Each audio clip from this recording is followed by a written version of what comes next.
Well, we are learning that Defence Minister Rajnath Singh had a fruitful interaction with leading US defence companies at the Defence Industry Roundtable organized by US-India Strategic Partnership Forum. He in fact invited them to work with Indian partners to accelerate Make in India program towards achieving Atmanirbharta in the defence sector. US Secretary of State has also approved a possible foreign military sale to the Government of India of anti-submarine warfare sonobuoys and related equipment for an estimated cost of $52.8 million. CNN News 18's Akash Sharma, in fact, is joining us on the broadcast. Akash, over to you. Please walk us through more details with regards to this strategic partnership between India and US and how exactly the decisions and key points emerging from the roundtable are going to lead us in the forward direction.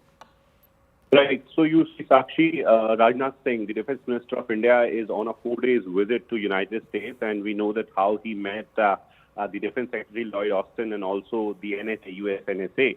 And, after these meetings, and now, this is a notification that is coming from Department of Defense in United States. This is a possible deal of anti-submarine warfare sonobuoys. Now, when it is about the induction of MH-60R, that happened in 2020, in fact, 24 units is what India is acquiring and these are being inducted.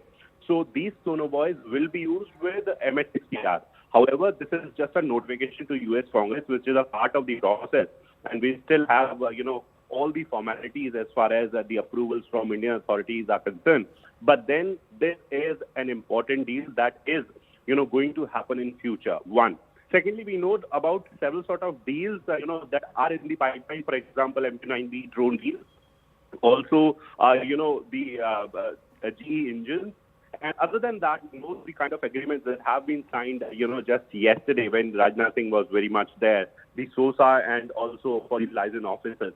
So India and United States have come a long way as far as this partnership is concerned, and they are moving forward as far as defense cooperation is concerned. We know that how, Rajnath Singh is in fact going to meet the US government officials and all other stakeholders as far as this partnership is concerned.